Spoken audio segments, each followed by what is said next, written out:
Assalamualaikum guys, welcome back to Vlog Abang Gan.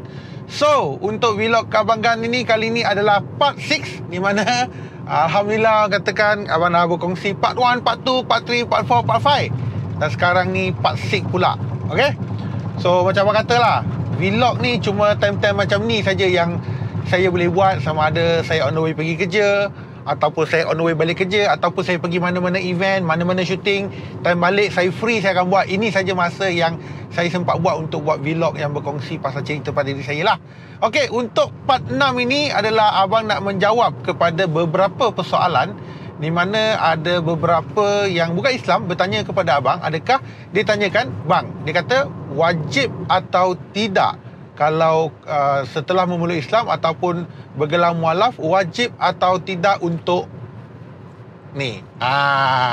Saya rasa ramai juga di antara luar yang mungkin bukan non muslim yang nak tahu pasal benda ni, wajib atau tidak.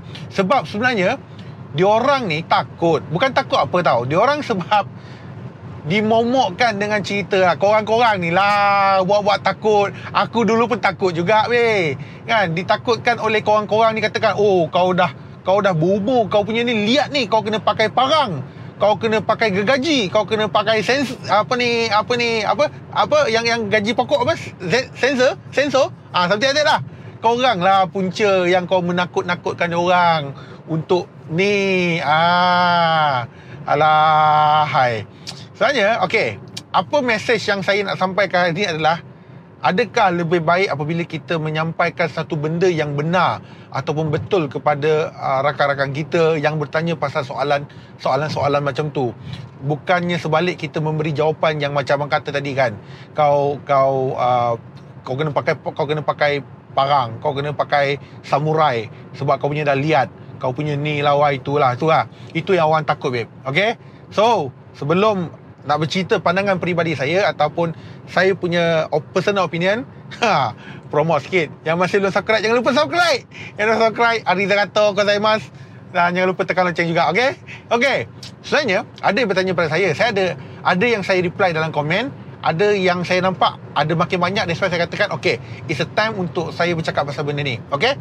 Alright. Sebenarnya, okey, jika ada jawapan saya bagi ni boleh mengundang kemarahan orang luar, saya ucapkan, saya nak mohon maaf dulu kalau ada yang tak sesuai di telinga anda, ataupun mungkin katakan abang ni memandai-mandai je. Tak. Okey, saya cuma berkongsi pengalaman peribadi saya saja.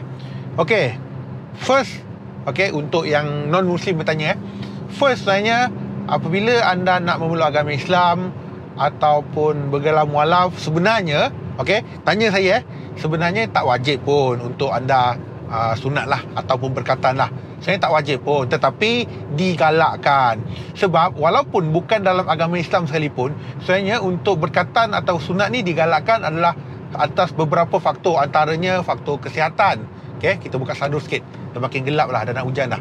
Okay, antaranya adalah faktor kesihatan. Yang kedua adalah dari segi kebersihan, dan juga ada banyak benefit. Sebenarnya benefit adalah lebih banyak, boleh katakan langsung tak ada keburukan apabila kita berkatan dan sebagainya. So jawapan kepada yang bertanya, sebenarnya tak wajib, tetapi digalakkan untuk berbuat demikian.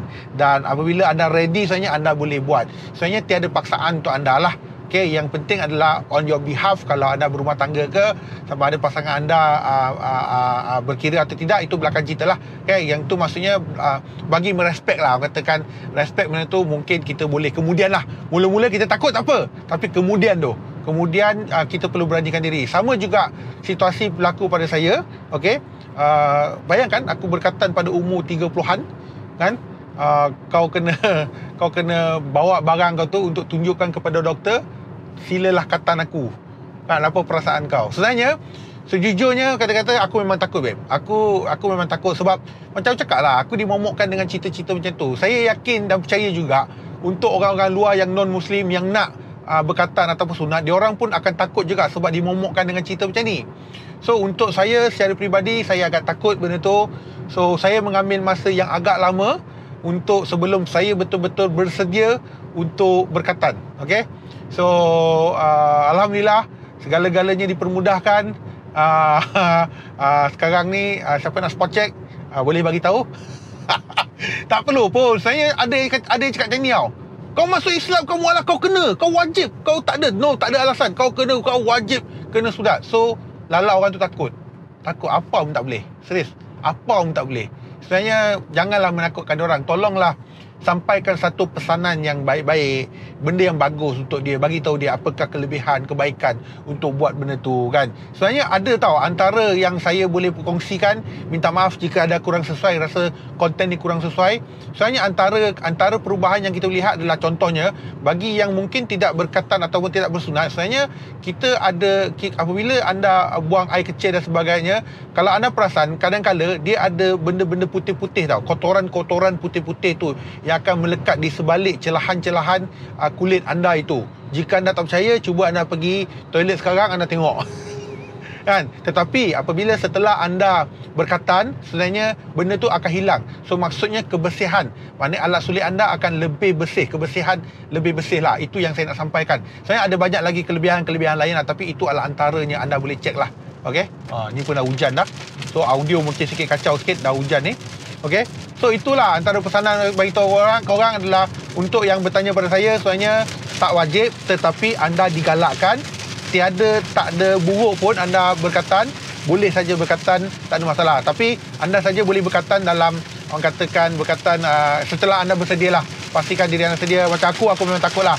Sehari sebelum atau 2 hari sebelum, wah makin lebat ni. Sebelum berkatan tu memang aku cuak gila lah. Okay, so kejap lagi kita sambung.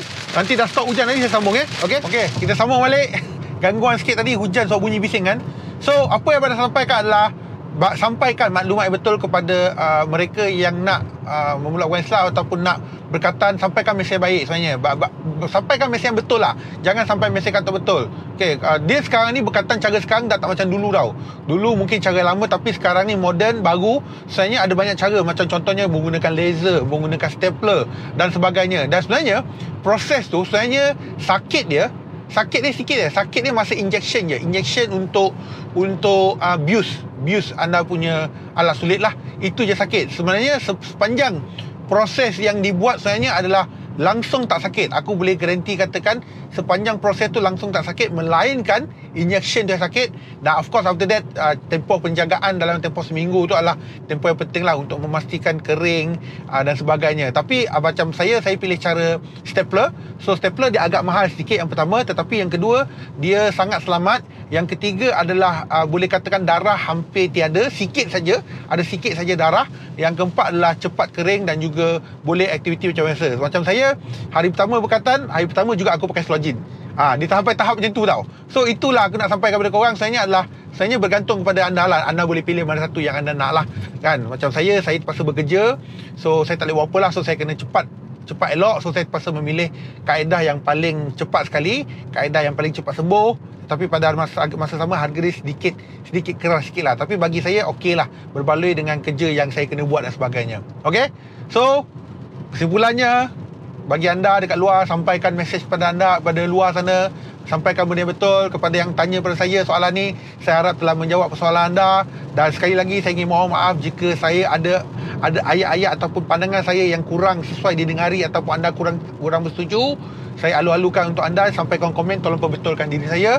Dan sampai sini saja untuk vlog Abang Gan kali ni part 6. So insyaAllah ada soalan lain Abang akan jawab pada video-video seterusnya.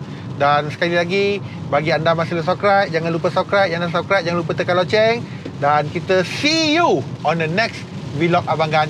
Assalamualaikum. Ciao.